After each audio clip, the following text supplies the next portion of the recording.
a gente falando de história, hoje é dia 7 de setembro, né? O dia que está indo ao ar esse programa aqui. Devemos comemorar algo? Ou o que você acha que o Brasil não ficou sabendo através dos livros? O que o Brasil foi privado de ficar sabendo através dos livros?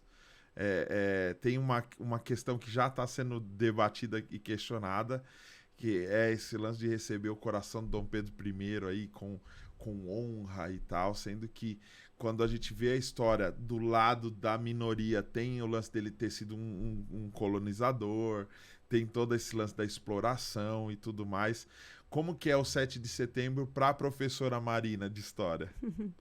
Olha, o 7 de setembro, ele tem essa, digamos, uma ambiguidade, né? Porque todos nós falamos da nossa independência e adquire uma força simbólica, histórica, que tem que ser olhada.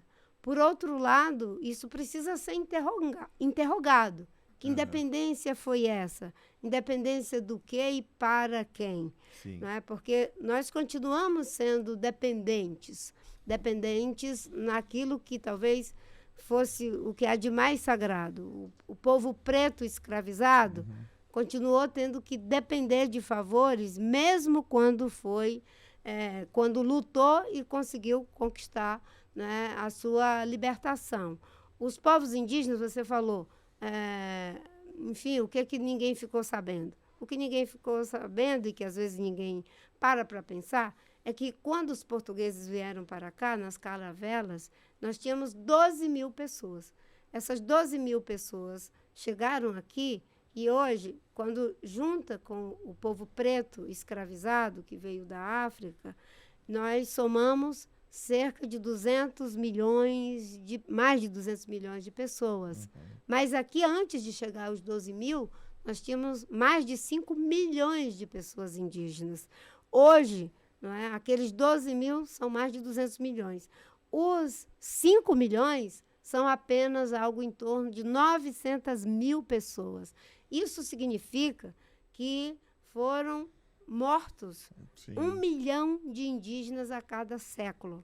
Isso é uma dívida histórica, uma dívida moral, uma dívida ética, uma dívida social que nós temos para com os povos originários brasileiros. A outra coisa que às vezes a gente não para pensar, né, é que em algum lugar de nós a gente deve sentir saudade de uma experiência que a gente não viveu. É estranho falar isso. Né? O Neymar falou. Olha só, é interessante porque às vezes eu fico pensando como seria esse Brasil, né, se nós tivéssemos tido a oportunidade de trocar com essa riqueza social, cultural, econômica, política, espiritual existente nesse continente, se não tivesse acontecido essa destruição em massa. E por que aconteceu? Primeiro, porque os europeus que chegaram aqui tratavam as pessoas que encontraram como se elas fizessem parte da paisagem, como se elas fossem uma árvore, um toco de árvore, um rio ou um peixe. Consideravam que eram pessoas sem alma e foram se relacionando com um povo com uma riqueza incrível, como se eles fossem uma folha em branco e que a cultura portuguesa, a religiosidade portuguesa ou europeia fosse para ser impressa, né, em cima dessa folha de papel em branco. Então, é muito triste, não é, saber que a gente perdeu essa possibilidade de encontro e de troca. Em algum lugar de nós, isso se mistura com essa saudade ancestral de algo que não aconteceu. Com certeza, nós ficamos mais pobres culturalmente, mais pobres, enfim, espiritualmente, e até do ponto de vista estético. Nós temos um padrão estético que tende a querer homogeneizar tudo.